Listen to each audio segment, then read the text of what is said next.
Hi everyone, welcome back to MD Talk. Today we're breaking down supplements, what they do, when to take them, risks, and how to read supplement labels the right way. Let's get into it. First up, the multivitamin. Think of it as nutritional insurance. It fills basic gaps in your diet. Take one tablet daily with food, ideally in the morning, but avoid high-dose multis, especially those heavy in iron if you don't need it. And if you're pregnant or trying to conceive, use a prenatal, not a regular multivitamin. Next, vitamin D3. Great for immunity, bones, and mood. Most adults do fine with 1,000 to 2,000 IU per day, taken with your biggest meal. Overshooting can raise calcium and risk kidney stones, so avoid megadoses unless supervised. Pregnancy is usually safe at normal doses. Older adults often need it more. Moving on to omega-3 fish oil. Good for heart and brain health. Aim for 300 to 500 mg of EPA plus DHA daily. Always take it with food to avoid the fishy burp. High doses can increase bleeding risk, so be cautious if you're on blood thinners. Pregnant patients. Avoid fish liver oils due to excess vitamin A. Now let's talk magnesium. Great for sleep, stress, muscle cramps, and digestion. Common forms: glycinate for sleep, citrate for bowel regularity, and threonate for cognition. Take 200-400 ml in the evening. Too much magnesium can cause diarrhea, and patients with kidney disease should avoid it unless cleared.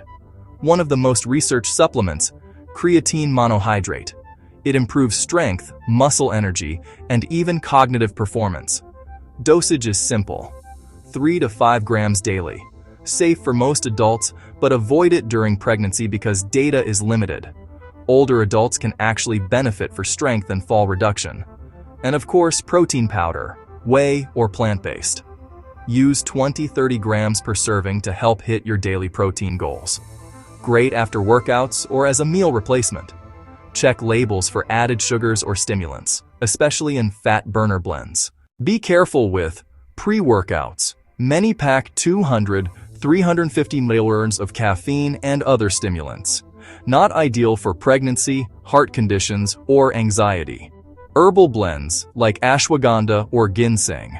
They interact with medications. Ashwagandha isn't recommended in pregnancy. Ginseng may raise blood pressure. And avoid most fat burners. They're often underregulated and can stress the heart and liver. Now the part most people skip: reading the label.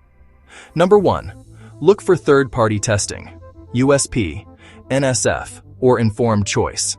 This means what's on the label matches what's in the bottle. Number 2. Check the serving size.